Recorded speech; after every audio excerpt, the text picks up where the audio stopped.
out well. I think it was great for us to show as a collective, like as players, how The WNBA recently released its official statement regarding the investigation they opened into Indiana Fever fans following the game against the Chicago Sky on May 17th, 2025, and honestly, the entire situation is an embarrassment for the league because it perfectly highlights how easily major organizations can get baited into amplifying drama that originates from nothing but online chatter and Twitter misinformation. The claim that Indiana Fever fans engaged in racist behavior during the game gained traction online when a small group of people, most of whom weren't even at the game, began saying that a sound effect played during a free throw sequence resembled monkey noises, which they immediately tied to Caitlin Clark's rising popularity and the mostly white demographic of her fan base. This narrative blew up quickly because, let's be honest, there are factions of people online who have already built a storyline that Caitlin Clark's success has racially charged undertones, and they are constantly looking for ways to reinforce that storyline with selective clips and bad faith interpretations. The sound in question, if you've actually watched basketball games outside of the WNBA, was the exact same audio effect that many arenas have been using for years, a goofy laugh-like clip that people on the internet instantly recognized as the same thing popularized by the streamer Flight Reacts. It is not new, it is not coded, and it is not remotely tied to racial slurs. Yet because social media thrives on outrage, and because people online will always find a way to pour gasoline on even the smallest spark, the entire narrative of racist Indiana Fever fans caught fire for a couple of days. Suddenly, posts started to go viral where people were claiming that being inside Gainbridge Fieldhouse that night was like being at a KKK rally. And obviously that type of hyperbolic, baseless exaggeration gets clicks and engagement, even though it is a complete fabrication that had no evidence, no corroboration, and no serious witness testimony behind it. The people who were actually inside the arena, the paying fans who sat through the entire game, consistently said there was absolutely nothing racist happening, no chants, no slurs, nothing that even approached crossing a line. And yet despite that, the WNBA felt the need to look responsible and rushed to announce that they were formally investigating the matter. That's where the issue really begins because by putting out a statement announcing the investigation, the league validated the conspiracy. They essentially told the world, we take this so seriously that we're going to look into it, which gives immediate legitimacy to claims that were, in reality, just baseless Twitter fodder.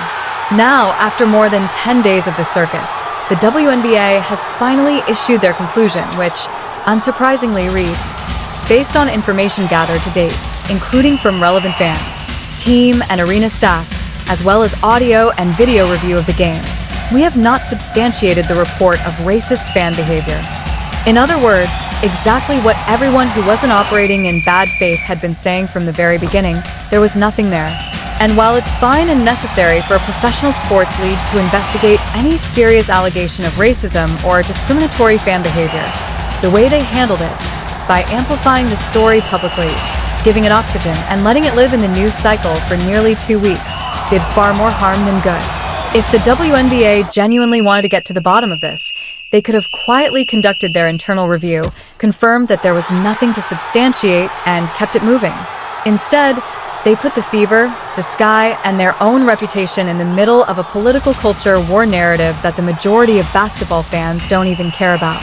Most people who show up to watch WNBA games or who turn on their TV streams want to see Caitlin Clark make incredible plays, want to see Angel Reese fight for rebounds and miss layups under pressure, want to see Kelsey Mitchell score, or want to see the Sky's rookies compete. They are tuning in for basketball, not for a lecture about racist fans when no such fans even existed in this case. The moment the WNBA made this a headline, they turned what should have been a routine dismissal of nonsense into a massive story that only served to deepen the divide between different factions of the fan base. And this divide is already delicate because Caitlin Clark's arrival in the league has supercharged everything. The ratings, the ticket sales, the attendance, but also the online discourse. You have one side of fans who love her game, admire her shooting, and are thrilled to finally have a rookie who moves the needle nationally. Then you have the other side, which feels that the media coverage is disproportionate, that her hype comes at the expense of players who have been grinding for years, and in some cases, people who try to tie her popularity exclusively to race. So when the league publicizes an investigation into racist fans at one of her games, even if it ends with no findings, the damage is already done. They've handed the anti-Clark narrative ammunition, giving them a free layup to claim. See, even the WNBA acknowledges that Clark's fan base has racist undertones. And that's the core problem. An organization as large as the WNBA should have the foresight to realize that simply acknowledging a baseless allegation gives it life, makes it real in the public's imagination, and entrenches the divide further. Imagine if tomorrow, someone tweeted that Caitlin Clark threatened them in the tunnel or pulled out a gun, and because enough people retweeted it, the league felt obligated to issue a statement saying they were looking into it. The very act of acknowledging it elevates a lie into something worth debating, and that's the trap the WNBA walked right into with this incident. What makes this so frustrating is that professional organizations are supposed to have advisors, PR teams, communication specialists, people who understand that online discourse is not the same as real life. Any competent counsel would have told the league, yes, investigate quietly, but do not amplify this unless there's credible evidence. Instead, they validated the wildest online fantasies, allowed Caitlin Clark fans to be painted as villains in mainstream discussion, and ultimately embarrassed themselves by concluding what everyone already knew, that there was no racist behavior. And it wasn't just the WNBA. Both the Indiana Fever and the Chicago Sky felt pressured to put out statements, each one more performative than the last, all trying to signal how much they value inclusivity and how seriously they take these allegations. Again, no one disputes the value of inclusivity or the importance of cracking down on genuine racist behavior if it happens. But by making multiple official statements over something that didn't exist, they essentially dragged all of us, fans, players, media, and casual viewers, into a fake controversy. And for the average working-class fan who comes home after a long day, turns on the TV, and just wants to watch Caitlin Clark drop 30 points or watch Angel Reese and Camila Cardoso battle in the paint, this kind of unnecessary politicization is exhausting. Those fans don't care about Twitter echo chambers. They care about basketball. What this episode shows is how easily leagues can get trapped into chasing online narratives instead of leading with common sense. By publicizing an investigation without any evidence, the WNBA became the equivalent of a company calling an all-staff meeting because a random man on the street claimed one of their employees robbed a bank. No evidence, no recordings, no credible witnesses, just gossip amplified by repetition.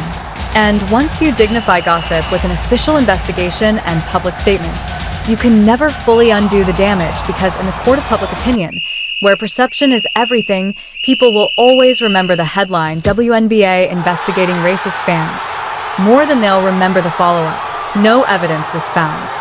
And so the league not only wasted its own credibility, but also reinforced the exact culture war framing that it should be trying to stay away from. Instead of focusing on the actual games, on promoting the incredible level of basketball that's being played, on leveraging Caitlin Clark's star power to bring new fans in, the WNBA chose to waste time amplifying nonsense. That is why this statement, after 10 days of silence, reads as laughable and embarrassing. Because while the league may think it's doing its due diligence, in reality, it's undermining its own product by dragging fans and players into drama that never needed to occur. Hit another one. Miller misses. Secrets. Who else? There's all these red jerseys, and then she sneaks in there. You want to avoid. It's like accusing someone of robbing banks when you don't even have a single shred of proof that it ever happened, and then making a huge public statement about it anyway. That's how laughable and absurd this entire WNBA situation feels to me, and I know it's a ridiculous analogy, but that's exactly the level of comedy we're dealing with here, because when you strip it down, there was no evidence, no concrete facts, no eyewitness testimony, nothing to actually justify making a league-wide statement, and yet the WNBA went ahead and did it anyway. And then after the investigation, which of course turned up nothing because there was nothing to find in the first place, they had to circle back and make another statement saying they didn't find anything, which just makes the whole ordeal even more ridiculous because everyone already knew the outcome from the very beginning. As a professional basketball league that is gaining popularity, making millions, and trying to grow its reputation on a national and global scale, you would think the decision makers would have the common sense to realize that if you don't actually have anything solid to announce, You don't rush out and make a statement. You conduct your investigation privately, discreetly, professionally, and only if you discover actual wrongdoing do you step in front of cameras or release an official press release. But instead, the WNBA fueled the fire, created a storm out of nothing, and now they've ended up looking foolish because not only did they make one unnecessary statement, they had to double down and make another that essentially confirms what everybody knew all along. Nothing happened. This, to me, is what makes the whole thing not only laughable but also embarrassing because it makes the league look reactive, thin-skinned, and unsure of how to handle its own public relations.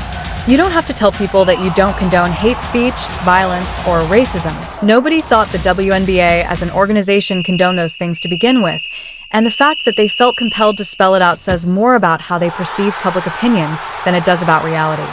We live in a culture now where every organization, every company, every professional league feels like they must constantly reassert their morality and values in public to avoid criticism, but in doing so, they sometimes end up amplifying controversies that never needed to be amplified in the first place. And that's exactly what happened here. By making the statement, they didn't shut down rumors. They gave them oxygen. They pushed them into the headlines. They handed ammunition to the very people who want to paint Fever fans and Caitlin Clark supporters as something they're not. And that's the most frustrating part. I hate it for the WNBA because instead of letting basketball be the focus, they inserted themselves into a narrative that only harms their image, and I hate it as a fan and a content creator because it forces me and so many others to keep addressing baseless accusations when all we want to do is talk about the game. Now, let me be fair for a moment and say that I do think there's at least some honor in the fact that once they realized the investigation produced nothing, they did actually come out and admit it instead of sweeping it under the rug. That takes a little bit of guts, because I honestly thought they might just let the whole thing fade away in silence, but silence probably would have opened them up to another wave of criticism. So maybe in their minds, this was damage control, doing what was best for the organization in the long run.